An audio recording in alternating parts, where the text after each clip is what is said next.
Hi everyone. आज हम इस वीडियो में आज आप सभी को पता है 7 अक्टूबर को पेपर हुआ है और काफ़ी दिनों बाद हुआ है। 30 सितंबर को पेपर हुआ था, 1 अक्टूबर को पेपर हुआ था, उसके बाद कोई पेपर नहीं था। आज पेपर दोबारा से स्टार्ट हुआ है 7 अक्टूबर को। अब ये पूरे वीक चलेगा।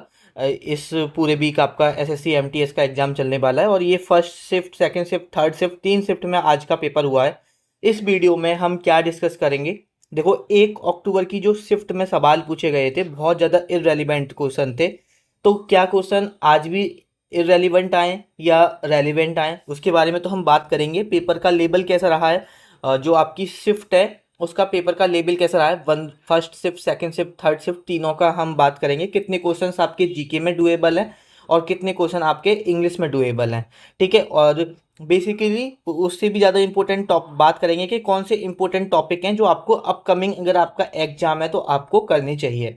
लेकिन एक यहाँ पर मैं आपको बात बता दूं, अगर आपके पेपर में 5 दिन या 5 दिन से कम है तो आप इस वीडियो को आगे कंटिन्यू मत करो। इस वीडियो को यहीं पे बंद करके आप इस वीडियो को मत देखो, क्योंकि अगर आपके एग्जाम में 5 दिन है, अब पेपर में क्या पूछा जा रहा है क्या नहीं पूछा जा रहा है वो उस चीज़ से आपको कोई मतलब नहीं होना चाहिए। क्योंकि अब नई चीज़ें जब पढ़ने जाओगे तो आपको एंजाइटी होगी और आपको लगेगा मैंने तो ये नहीं पढ़ा, मैंने तो वो नहीं पढ़ा। तो जितना अभी तक पढ़ा है उसके बेसिस पे ही जाओ। तो अगर आपके पेपर में 5 दिन या 5 दिन से कम है तो आप इस वीडियो को आगे मत देखो। ठीक है। अब आपके पास टाइम नहीं है नई चीज़ें पढ़ने का। अब आपके पास है कि जो आपने पढ़ा है उसी को रिवाइज करो। फालतू में आप, अगर मैं बता दूं 4 टॉपिक बताऊं और उसमें से 2 टॉपिक आपने पढ़े ही ना हो तो आप जो जिस रिदम से पढ़ाई कर रहे हो उस रिदम से पढ़ाई भी ना कर पाओगे। तो आप इस वीडियो को वही देखो जिनके पेपर में 5 दिन से ज़्यादा है, 10 दिन है, 15 दिन है, 20 दिन है। ठीक है।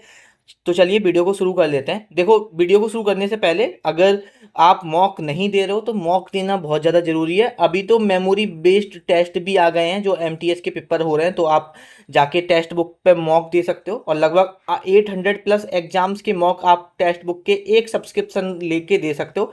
आपको अलग अलग एग्जाम के लिए अलग अलग सब्सक्रिप्शन नहीं लेना पड़ेगा। तो अभी तक आपके पास टेक्स्ट बुक का सब्सक्रिप्शन नहीं है तो ले लो। आपने जो PYQ मेमोरी बेस्ड टेस्ट है वो टेक्स्ट बुक से लगा सकते हो। ठीक है। और जब आप लगाओगे तो काफ़ी आपका जो इम्प्रूवमेंट है, जो PYQ के थ्रू, मॉक टेस्ट के थ्रू, असली चीज़ें हमें एनालिसिस जब भी कर पाते हैं जब हम मॉक टेस्ट और प्रीवियस ईयर पेपर लगाते हैं। अभी इसका जो ईयरली पास है 608 रुपये में है, और अगर आप कोड यूज करोगे DK12 तो आपको 13% का डिस्काउंट मिल जाएगा। और देखो, मैं एक बात जानता हूँ कि अगर आप गवर्नमेंट जॉब की तैयारी कर रहे हो तो आपके पास टेक्स्ट बुक का सब्सक्रिप्शन होना ही चाहिए, मैंडेटरी है। चलिए हम वीडियो को शुरू कर लेते हैं। देखो, सबसे पहले तो बात कर लेते हैं क्वेश्चन कैसे पूछे गए हैं, रिलेवेंट या इररेलेवेंट। तो देखो, इस चीज़ पर मैंने आपको पहले भी एक बात बताई थी। जब 1 अक्टूबर का पेपर हो गया तो मे बी मैंने 2 अक्टूबर को एक वीडियो डाली थी, क्योंकि बहुत सारे लोग लोग परेशान थे। तो मैंने एक बात बोला था कि 80% चांस आपके जो हैं वो है आपके 70 to 80% चांस रिलेवेंट आने के, अगली आने वाली शिफ्ट हैं जो रिलेवेंट आएंगी, और 20 से 30% चांस है कि आपकी इररेलेवेंट आएंगी।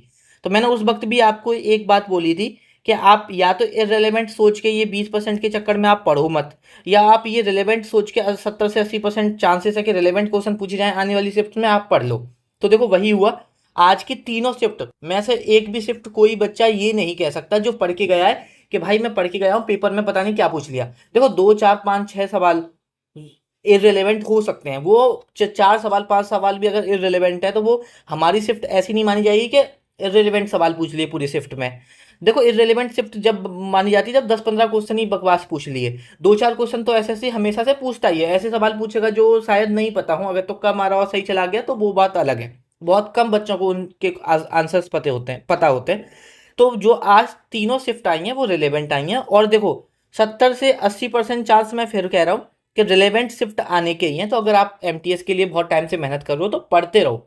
बिल्कुल अपना मोरल डाउन करने की जरूरत नहीं है कि यार रिलेवेंट क्वेश्चन आएंगे नहीं आएंगे। देखो, हो सकता है कि आपकी शिफ्ट, मतलब कोई ऐसी शिफ्ट आए जिसमें क्वेश्चन फिर से वैसे पूछ लिया जाए जैसे 1 अक्टूबर को, लेकिन उसके चांसेस कम है। हमेशा हमको उसको प्रायोरिटी देना चाहिए जिसके चांसेस ज़्यादा होते हैं। तो ये चीज़ पे ध्यान रखो। अब थोड़ा सा लेवल के बारे में बात कर लेते हैं। फर्स्ट शिफ्ट में आपका जो जीके है वो बिल्कुल डुएबल है, 15 से 16 क्वेश्चन। और जो थोड़ा जीके अच्छे से पढ़ रहे हैं, जिनका टाइम हो गया, वो लगभग 20 क्वेश्चन भी आज करके आए हैं। ठीक है, 22 23 क्वेश्चन उन्होंने अटेम्प्ट किए हैं, जिसमें से 18 19 20 उनके सही हैं। लेकिन ऑन एन एवरेज 15 से 16 क्वेश्चन मॉडरेट, मतलब 15 से 16 क्वेश्चन आपके डुएबल आए। और जी इंग्लिश आपकी जैसी आ रही है वैसी ही आई है, इजी आई है। ठीक है, जो मैंने 35 रूल कराए हैं वो इम्पोर्टेंट है ही हैं, वहाँ से पढ़ के जाओगे तो मोस्ट ऑफ द सवाल लगा ही लोगे। और जो मैंने आपको पीडीएफ दी है ये आप कहीं और से भी पढ़े हो, ऐसा नहीं है कि मैंने पीडीएफ दी है तो वहीं से आ रही है। अगर आप कहीं से भी पढ़े हो तो बुकैब आसान आ रही है। ठीक है, बुकैब वहाँ से जो पीडीएफ दी है उससे बाहर नहीं आ रही है। और अगर आप कहीं और से भी बुकैब अच्छे से पढ़े हो तो आपकी बुकैब फंसेगी, ये चीज़ याद रखो। ठीक है, आपकी शिफ्ट इंग्लिश तीनों में इजी आ रही है। और जी के ऑन एन एवरेज मॉडरेट, मतलब कि मॉडरेट ही रही है आपकी तीनों शिफ्ट में। अगर तीनों शिफ्ट में जैसे सेकंड शिफ्ट में 16-17 क्वेश्चन डुएबल रहे हैं तो ये भी मॉडरेट ही रही है। और आपके इंग्लिश में 23 से लेके 24 क्वेश्चन डुएबल रहे हैं। तो बेसिकली कोई बच्चा 23 कर पा रहा है, कोई 24 कर पा रहा है। ज़्यादा से ज़्यादा आप अगर इंग्लिश में थोड़ा सही स्कोर करते हो तो एक या दो क्वेश्चन में फंसोगे, मेरे कहने का मतलब ये है। और थर्ड शिफ्ट भी डुएबल रही है। बहुत सारे लोगों ने बोला कि भैया 15-16 क्वेश्चन हमने एक राउंड में किए हैं। एक एक भाई से बात हो रही थी, उसने 17 क्वेश्चन एक राउंड में किए हैं। एक ने बताया है कि उन्होंने 18 क्वेश्चन एक राउंड में किए हैं। एक ने 14 क्वेश्चन बताया था। तो देखो डिफरेंट वेरी करता है कि आप कितने टाइम से पढ़ रहे हो या आपका पढ़ा हुआ आया या नहीं, तो उस पर वेरी भी करता है। लेकिन शिफ्ट में ऐसे फालतू सवाल नहीं पूछे गए हैं कि जो बिल्कुल आउट ऑफ सिलेबस सवाल हो। ठीक है, तो जो आपके सवाल हैं वो रिलेवेंट आए हैं। इनसे यही सीखने को मिलता है कि आप पढ़ते रहो, जैसे पढ़ रहे थे वैसे मेहनत करते रहो। अब हम मेन बात कर लेते हैं जिसके लिए आपने ये वीडियो देख रहे हो, वो है हमारे इम्पोर्टेंट टॉपिक के बारे में। तो देखो, फ्रॉम द डे वन आपसे एक बोलता आ रहा हूँ कि फॉक डांस मोस्ट इम्पोर्टेंट है, सबसे ज़्यादा इम्पोर्टेंट है। ठीक है, फॉक डांस आपको करने ही चाहिए और डीपली करने चाहिए फॉक डांस। ठीक है, जो मैंने आपको कराया है फॉक डांस वो पूरे कर लेना। दो पार्ट में हमने करे थे, एक फॉक डांस और एक फॉक डांस पार्ट 2 लेके आया था जिसमें क्लासिकल डांस और फॉक डांस मिक्स था। तो वो कर लेना। अगर आप खुद किसी और टीचर से पढ़े तो उनको अच्छे से पढ़ लो, अच्छे से रिवाइज कर लो। फॉक डांस से आपके सवाल बन रहे हैं। उसके बाद उससे भी ज़्यादा इंपॉर्टेंट है आपका सेंसिस 2011। सेंसस 2011 अच्छे से पढ़ लो, डीप में पढ़ लो। ठीक है, जितना मैंने कराया है आपको उतना भी कर लोगे तो आपका काम हो जाएगा। हो सकता है कि 1% ऐसा हो कि वहाँ से सवाल ना फंसे, क्योंकि एक सवाल ऐसा आया आज की एक शिफ्ट में कि जो मैंने उस सेंसस में नहीं कराया है। तो देखो, सेंसस के सवाल आपको कहीं और से भी मिलते हैं तो वहाँ से भी कर सकते हो। और वरना आप जितना मैंने कराया उतना कर लो या किसी भी टीचर से पढ़ो। मैं बेसिकली ये बता रहा हूँ कि देखो, पढ़ना तो आपको सब कुछ है, किन टॉपिक्स पे ज़्यादा फोकस करना है वो बात कर लेते हैं। ठीक है, ज़्यादा टाइम नहीं लूँगा आपका, जल्दी जल्दी हम डिस्कस कर लेते हैं। मैंने आपको देखो एक टॉपिक बताया था हिमालय। ठीक है, माउंटेन वगैरह करके हिमालयाज के बारे में पढ़ने को लिए बोला था, तो ये पढ़ ही लिया होगा तो इसका अच्छे से रिवीजन कर लेना। CM and governor most important है, फ्रॉम द डे वन बोलता आ रहा हूँ। ठीक है, जब से पेपर स्टार्ट हुए हैं सीएम एंड गवर्नर। उसके बाद आपका जितना क्लासिक फोक डांस इंपॉर्टेंट है उतने ही क्लासिकल डांस इंपॉर्टेंट है। ठीक है, क्लासिकल डांस देखो ये भी पूछ लिया जाएगा कि ये क्लासिकल डांस, सपोज पूछ लिया जाए कि कथकली कहाँ का है। ठीक है, तो ये तो बहुत कॉमन क्वेश्चन हो गया। क्लासिकल डांस और उसके डांसर्स पता होने चाहिए। ऐसे भी सवाल बन रहे हैं आपकी शिफ्ट्स में। लेकिन आपको क्लासिकल कौन सा डांसर कौन सा क्लासिकल डांस करता है ये भी पता होना चाहिए। और जैसा मैंने आपको बताया कि घराना इम्पोर्टेंट है। उसके बाद आपका फंडामेंटल ड्यूटीज को थोड़ा अच्छे से पढ़ लो पॉलिटी में। फंडामेंटल ड्यूटीज पढ़ लो पॉलिटी में, आर्टिकल पढ़ लो पॉलिटी में, सोर्स पढ़ लो पॉलिटी में। ठीक है, अभी के हिसाब से ये इम्पोर्टेंट है। उसके बाद आपकी जो छोटी छोटी डायनेस्टी हैं, जो मैंने आपको नॉर्थ और साउथ डायनेस्टी पीडीएफ दी है वो पढ़ लो। जैसे बर्दना डायनेस्टी है, उसमें हमने बहुत सारी डायनेस्टी के बारे में बात की है, चोला डायनेस्टी, चालुक्य डायनेस्टी। तो वो पीडीएफ अच्छे से कर लेना। ठीक है, वो पीडीएफ अच्छे से कर लेना। उसके बाद है आपका टेलीग्राम पे आपको वो पीडीएफ मिल जाएगी। उसके बाद गांधी जी के बारे में अच्छे से पढ़ लेना। ठीक है, गांधी जी के बारे में अच्छे से पढ़ लेना। मैंने हिस्ट्री के लेक्चर में आपको अच्छे से पढ़ाया, उतना पढ़ लोगे काम हो जाएगा। उसके बाद टेम्पल पढ़ लेना। और टेम्पल में थोड़ा सा इनके टाइप्स पढ़ लेना, फॉर्म्स टाइप्स पढ़ लेना। जैसे कि नॉर्थ में कौन सा टेम्पल होता है, तीन स्टाइल होती है ना, नॉर्थ साउथ और एक मिक्स होता है। जो नॉर्थ का टेम्पल होता है उसकी शेप कैसी होती है, साउथ का कैसा होता है, तो थोड़ा सा उसे अच्छे से पढ़ लेना। उसके बाद स्पोर्ट्स तो इम्पोर्टेंट है ही। अगर हम करंट अफेयर की बात करें,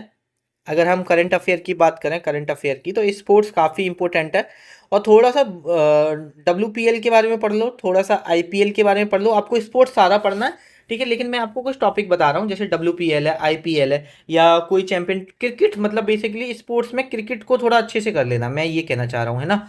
और उसके बाद एक लेक, डैम, नेशनल पार्क, इन तीन टॉपिक में से आपकी शिफ्ट में एक सवाल बनने के मैक्सिमम चांसेस हैं कि इन 3 टॉपिक से एक सवाल आपकी शिफ्ट में बन सकता है, चाहे वो नेशनल पार्क से पूछ लिया जाए या डैम से या लेक से। ठीक है, तो ये भी इंपॉर्टेंट है। बुक्स एंड ऑथर, आपको पहले से बताता आ रहा हूँ कि बुक्स एंड ऑथर काफ़ी इंपॉर्टेंट है, बुक्स एंड ऑथर इंपॉर्टेंट है। उसके बाद आपका बायोलॉजी में बात करें तो विटामिन्स मोस्ट इंपॉर्टेंट हैं।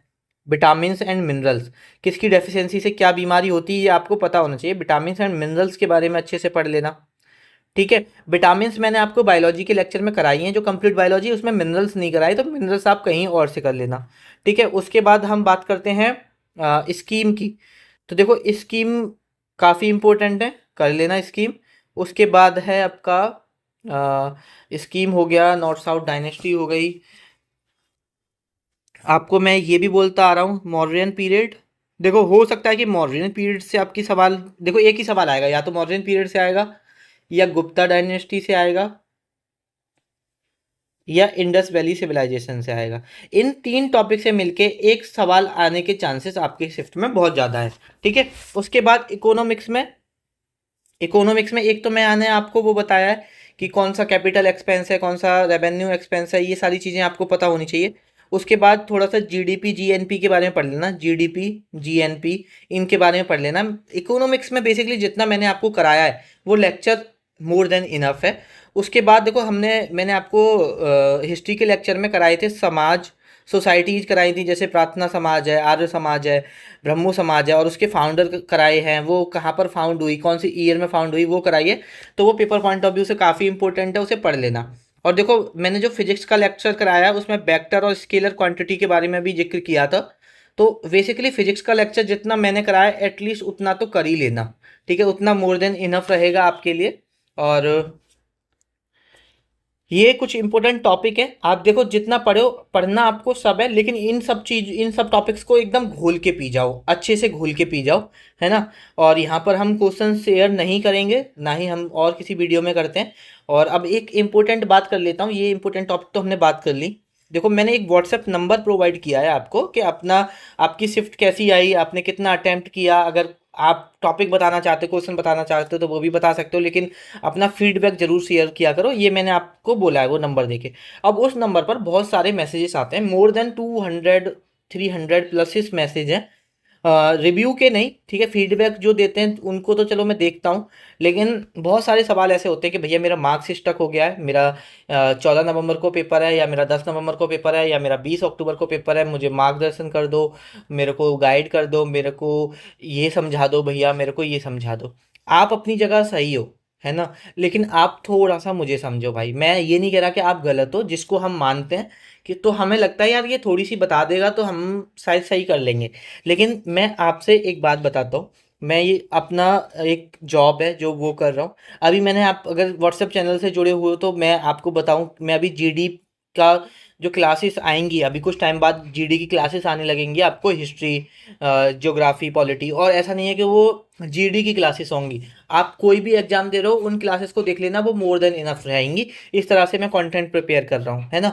उसमें काफ़ी मेहनत लग रही है, और बहुत सारी चीज़ें हैं जो मैं सिंगल हैंडेडली मैनेज कर रहा हूँ चीज़ों को। ठीक है, हमारा एक पेड ग्रुप भी चलता है टेलीग्राम पे, और व्हाट्सएप पे भी मैं एक्टिव रहता हूँ, और लोगों से भी बात कर रहा हूँ जिनका पेपर हो रहा है, उनकी फीडबैक भी देख रहा हूँ। तो भाई मैं सच बता रहा हूँ, मुझे बिल्कुल टाइम नहीं मिलता कि मैं आप लोगों का रिप्लाई कर पाऊँ। तो मैं दिल से आप सभी से सॉरी मांग रहा हूँ। आज एक दो मैसेज मैंने ऐसे देखे, जो पहले तो उन्होंने बोला था कि भैया आप हमको ये बता दो, और मैंने उनका मैसेज सीन नहीं किया। 2-3 घंटे 4 घंटे बाद उनका कुछ बहुत बदतमीजी वाले मैसेज आए, है ना, कि आप जवाब नहीं दे रहे हो, आप ये वो। मैं सारी चीज़ें यहाँ डिस्कस नहीं करना चाहूँगा। तो मैं आपसे बस इतना कहना चाह रहा हूँ कि आप मुझे भी समझो भाई, है ना। अभी मैं कोई ऐसा नहीं हूँ कि मेरे मेरे साथ बहुत सारे लोग काम कर रहे हैं, बहुत सारी चीज़ें मैं सब सिंगल हैंडेडली हैंडल करता हूँ सारी चीज़ें, उसमें बहुत सारी चीज़ें मैनेज कर रहा हूँ, तो नहीं सब लोगों का रेस्पॉन्ड कर पाता, तो वो चीज़ें आपको समझनी पड़ेंगी थोड़ा बहुत। आपसे मुलाकात होगी नेक्स्ट वीडियो में, तब तक के लिए पढ़ते रहिए और ख्याल रखिए अपना।